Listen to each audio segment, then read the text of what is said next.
প্রায় 2 বছর ধরে জাতীয় দলের বাইরে থাকা সাকিব আল হাসানের ফেরার সম্ভাবনা নিয়ে নতুন করে আলোচনা শুরু হয়েছে। সাকিব আল হাসানকে ফেরাতে চায় বিসিবি, তাই এই অলরাউন্ডারের নামে থাকা আইনি মামলার সংশ্লিষ্ট নথি সরকারের কাছে জমা দিয়েছে বিসিবি। এতে সাকিবের দেশে ফেরা ও জাতীয় দলে প্রত্যাবর্তনের পথ অনেকটাই সহজ হয়েছে।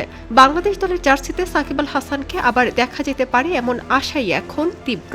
সরকার, বোর্ড এবং স্বয়ং সাকিব তিন পক্ষই প্রস্তুত।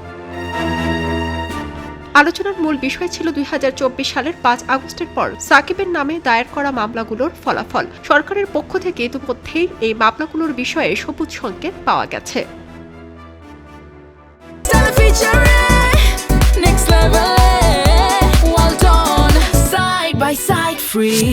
নতুন যুব ও ক্রীড়া প্রতিমন্ত্রী আমিনুল হক নির্বাচনের আগে থেকে জানিয়ে আসছিলেন, রাজনৈতিক প্রতিহিংসার কারণে কোনো ক্রীড়াবিদ যেন ক্ষতিগ্রস্ত না হন, সে বিষয়ে তিনি সক্রিয় থাকবেন। প্রতিমন্ত্রী হওয়ার পরও তিনি বলেছেন, সাকিব আল হাসান জাতীয় দলের জন্য দেশে ফিরলে সরকার সর্বোচ্চ সহায়তা করবে।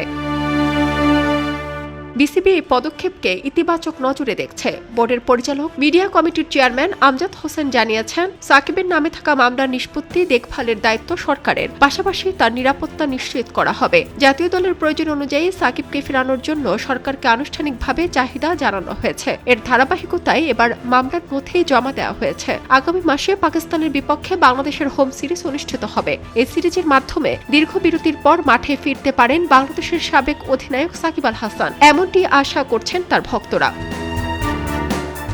সারা জেরিন, খবরের কাগজ, স্পোর্টস। খবরের কাগজ, নিখাত, নির্ভীক, নিরপেক্ষ।